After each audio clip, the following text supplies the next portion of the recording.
Good evening, everyone, and welcome to episode 136 of SCOTONOMICS. It's entitled, Does the Climate Movement Believe That Governments Must Find the Money? Last year, I did a 60-piece literature review from the climate crisis to try and get a clearer idea of the kind of economic framework that the mainstream climate movement used to analyse the economy. I've got a 20-minute video for you coming up, so I'm going to play that for you now, and then I'll come back on to answer any questions or take your comments. So this kind of details the details the literature review, looks at all the things that the climate movement considers when it's looking at the economy, and looks at it through an MMT and a heterodox lens. I hope you enjoy this, and I'll speak to you at the end of this short, 20-minute video. Movement, there is an assumption that governments are financially constrained rather than resource constrained, and this stymies the climate response. In a global study of 130,000 individuals, the researchers found that 69% of the global population expressed a willingness to contribute 1% of their personal income to fight the climate crisis. Now, this indicates that individuals want their governments to increase funding for the climate crisis. One would only imagine that the pressure on governments would be significantly higher if individuals and nations with significant monetary sovereignty realised their tax was unnecessary to fund their government's response to the climate crisis, and that their elected leaders faced no real financial constraints. By explaining that governments have much more fiscal space than most people assume, modern monetary theory, MMT, supports much more drastic climate action. Now, applying the MMT lens could empower the climate movement to exert more pressure on all governments to act. To bring to life the disconnect between the climate movement and modern monetary theory, I reviewed a broad sweep of climate literature. In this video, I present the findings from that review. The literature review focuses on various public-facing climate literature published since the COVID-19 pandemic. Now, the pandemic was a watershed moment, as the response clearly demonstrated that when a crisis is deemed urgent enough, governments can mobilise the necessary financial resources for public purposes. According to the International Monetary Fund, governments around the world announced around $16 trillion in fiscal actions in response to the pandemic, as clear evidence as you could find that governments can always find the money. In direct contrast, countries at COP29 agreed a new collective quantified goal on climate finance. The new goal calls on developed countries to lend $300 billion per year for developing countries. Now, this is less than 2% of the financial wealth governments created in response to the COVID pandemic. Now, my aim in completing this review is to connect natural allies and continue to open space for discussion among MMT academics and activists, as well as the climate movement. We need to adopt a cross-disciplinary approach to climate solutions. Now, it's very important to stress that the findings are in no way a criticism of the climate movement.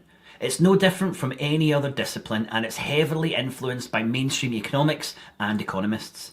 It's in that direction my criticism is directed. The evidence that governments have more fiscal space is as clear as the science informing us of the need to respond to the climate crisis.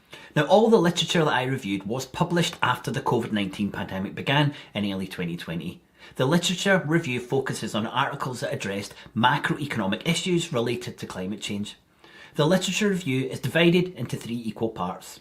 There were 20 scientific papers, which were collected via a word search in the Google Scholar database. I looked at 6 popular articles or reports and 7 books, and 7 online videos or podcast appearances from well-known commentators, authors, personalities and organisations within the climate movement. There were 20 presentations from the 2023 EU Beyond Growth Conference that brought together various well-known figures within the climate movement. Now, this is not a scientific analysis of the climate literature. However, the broad sweep and focus on post-COVID articles help us analyse the mainstream climate movement view and can serve as a guide to prevailing winds in the climate movement regarding fiscal space for monetary sovereign governments. So, to summarise the thrust of my literature review, I asked, does the climate movement believe that governments need to find the money to tackle our ecological problems? Now, before concentrating on that key question, it was important to get an overview of the climate movement's view of our economic system. Now, much of the literature presents an orthodox understanding of the economy, and this is no surprise. The mainstream economic narrative has permeated every sector of our economy and society. Now, the conventional wisdom as constructed by neoclassical or neoliberal economics suggests that government should run a balanced budget in the short to medium term, borrow from the markets if spending commitments exceed tax revenue, and curtail high debt repayments to avoid insolvency. In essence, the mainstream treats a currency issuing government much like a household, thereby significantly restricting the government's capacity to spend. Now, MMT rejects this view. So within the literature review, authors Lonergan and Soares provide an excellent example of a core tenet of mainstream economics: the primacy of the market. Concerning the climate crisis, they state, investment spending by the private sector is at the heart of the solution. And they also add that the private sector is the best place for these new industries and investments.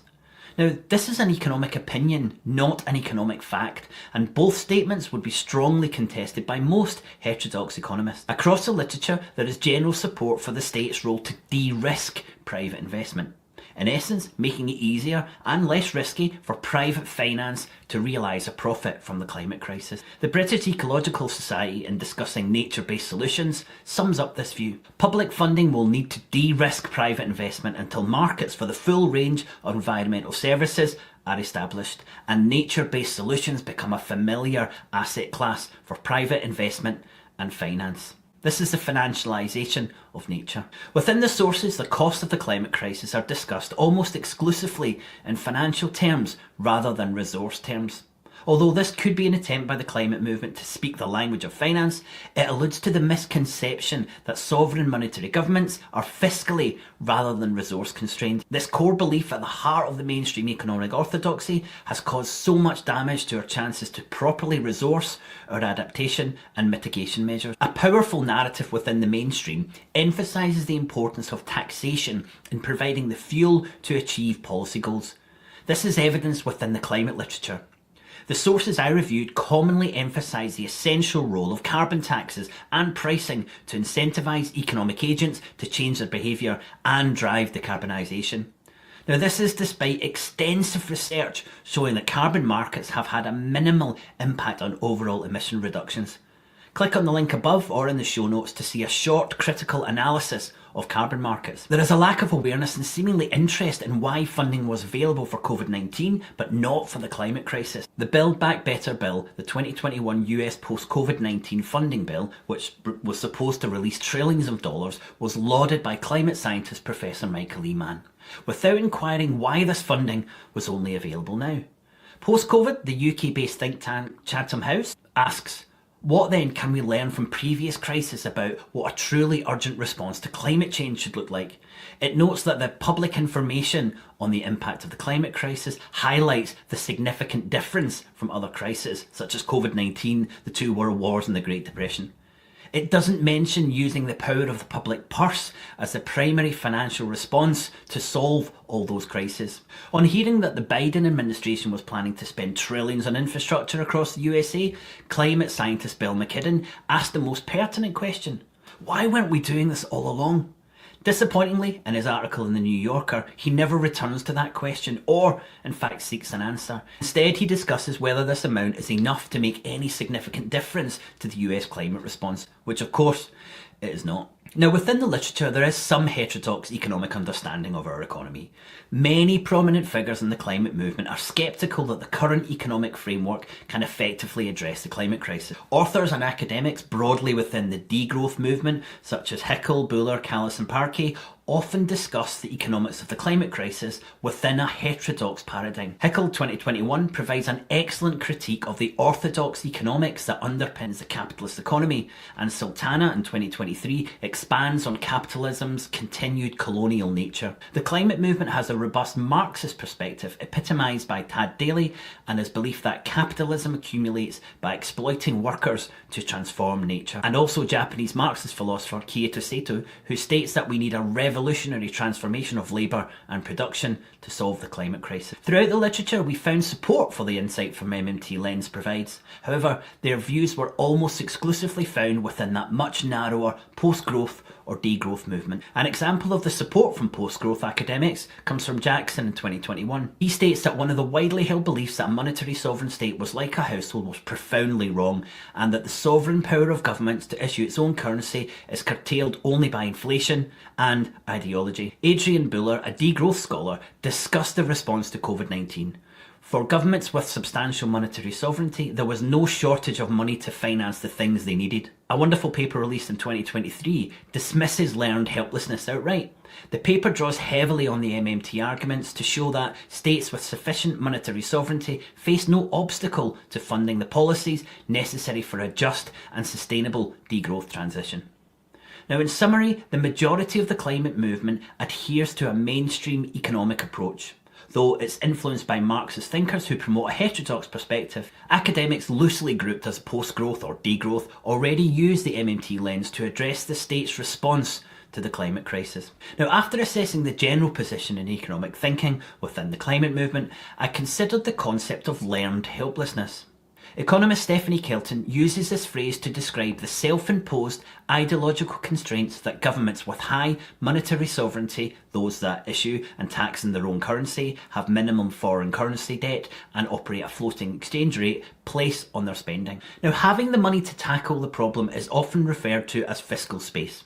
Modern monetary theory discusses fiscal space not in monetary terms, but in functional terms. The question is not where to find the money, but whether the government has available real resources that can be brought back into productive use. This is the core insight of MMT, and it highlights that fiscal space is much larger than mainstream economists, policymakers, commentators, and the public believe. And after conducting this literature review, it became clear that the climate movement was no different. Throughout the literature review, I found multiple examples of learned helplessness. That's assuming that governments do not have the fiscal space to respond to the public purpose. It's useful to examine some of those instances. Now, Professor Michael Jacobs at the Beyond Growth conference states that we must raise tax revenues to pay for state pensions and social security. A paper by Sandbrook et al. In 2022 states that economic arguments for large-scale public investment in green technologies will face competition from other pressing claims from direct social investment. That, of course, is true, but only because of government's choices framed by conventional wisdom, not by economic necessity. Now, this is the crux of learned helplessness, the belief that government finances is limited and that responding to the climate crisis must compete with other demands for public money. Within the literature, there was no distinction between monetary sovereign and non-monetary sovereign governments, another telltale sign of learned helplessness. There is a lack of understanding of the different roles that currency issuance, debt and borrowing play at different levels of government. Revenue from state and national carbon taxes is considered in the literature to have the same function, that is, to provide much needed finance. However, a state such as British Columbia, which has had a carbon tax since 2008, is a currency user, and state tax revenue increases the state's revenue. However, at the federal level, Canada does not require taxation to fund expenditure. Now, ActionAid and Stamp Out Poverty, both in 2024, argue that wealthier nations should fund poorer nations that do not have the same privilege to create currency. However, they still seek funding through taxation rather than an extension of fiscal space via public money creation, and rarely do they discuss the realities of a lack of technological transfer and their ownership of resources. Also, I found there's no distinction between private and public debt, and an assumption that government debt is bad. If you make the false assumption that government debt must be paid back in the future, you can argue you can have a moral obligation not to spend. Now, Jeffrey Sachs, the director of the Centre for Sustainable Development at Columbia University, discusses US government debt and warns younger members of the climate movement that you're going to be servicing the debt. This was on the Climate Pod in 2021. I think this debt is going to be a bigger burden in the future, and we ought to keep it under control, added Sachs. In discussing government finances, Lonergan and Sowers in 2021 tie themselves in knots, stating that borrowing to invest creates wealth, and borrowing to fund current spending leaves us with more debt. Now, MMT economists would refute this statement, stating that all government spending not taxed back creates financial wealth. They may also point out that the government is not borrowing as we commonly understand it, but rather facilitating the swap of private sector assets. Dr. Guinevere Gwenther on the Climate Pod in 2024 suggests that public money spent today will save the government money in the long term. Quoting Modern Money Ideas, Dr. Gwenther indicates that government spending will not fuel inflation. However, we're never far away looking for the payoff to fund a response to the climate crisis. There are ways to pay for this. We could raise taxes on the 1%, she says. Now finally, learned helplessness is evident in the level of interest that government pays on its own debt. A comment from the Climate Pod in 2021 said deficit is fine if interest remains low. Lonergan and Soares, again in 2021, based much of their book Supercharge Me on the window of opportunity that opened for the global north during the long period of low to zero interest rates. They maintain that while rates are low, governments should borrow to fund investment, and when rates rise, that window of opportunity has passed. They never mention that interest rates are a policy choice and that governments can set them at zero or any level they choose. And most interesting to me, they never mention MMT, which has as its core policy the idea that the interest rate should be set at zero. Now this would surely be a huge boon for states under their framework. The most common element of learned helplessness is treating government spending in monetary sovereign governments as tied to tax collection. This is almost ubiquitous across the climate movement, except among MMT economists in this space and a few degrowth and post-growth academics. At the international level, the climate damages tax proposed by Stamp Out Poverty in 2024 suggests using taxation to fund the transition from the global north to the global south. Maria João Rodrigues, a former Minister of the Portuguese Republic and Professor of Economics, clearly stated that any EU climate action must be financed through taxes. Now, at a national level, the British Ecological Society in 2021 suggests that the revenue generated from fiscal instruments like taxes can be channeled into maintaining, managing and restoring nature-based solutions. Now, discussing state support for US floods, climate scientist Naomi Orskes at the University of Illinois in 2023 suggested that taxpayers will be stuck with the bill, suggesting a clear link between federal level government spending and taxation. That Sandbrook paper in 2022 again highlighted tax revenue as a source for conservation in the UK. Professor Milena Bucks states that we must tax wealth to fund the welfare state. Lonergan and Soares also refer to tax as a source of revenue for a monetary sovereign government. Our broad sample of sources within the climate movement shows overwhelming support for mainstream economic thought, including the view that monetary authorities are financially constrained. But what if access to finance isn't the main constraint for global north nations, and the global south is much less financially constrained? This knowledge gained through the MMT lens empowers the climate movement to demand faster, more substantial government action worldwide. An extension of fiscal space would enable public works, a Green New Deal, a job guarantee and support for a care economy. It would also enable a very different approach to climate finance, which is generally governed by a neoliberal framework that prioritises the private sector. The government does not need to incentivise international capital to finance green infrastructure. It can command those resources with public money. Now, the climate crisis is rooted in an extraordinarily complex system. The dominance of mainstream economic thought limits the scope of climate action. The adherence to conventional views obscures critical questions such as the source of the funds mobilised for the COVID-19 response and why similar financial resources are not directed towards the climate emergency. Adopting a modern monetary theory perspective could illuminate these issues, offering a robust framework to challenge existing constraints and inspire more ambitious climate action. So in summary, the climate movement relies on a mainstream economic understanding. It has the wrong economic bedfellow for solving our ecological problems. In 2000, Professor John McNeill wrote, "Neoclassical economic thought did not adjust to the economic conditions it helped create. Thereby, it continued to legitimate and indeed indirectly to cause massive and ecological change." As part of the broader heterodox schools of economics, MMT can offer an exceptionally useful lens to those within the climate movement. As Tim Jackson wrote in 2007, "We are in the eye of a storm of a relentless surge of materialism and from the economic models that perpetuate it." MMT insights can help break that economic paradigm. The climate movement finds a natural economic ally in MMT.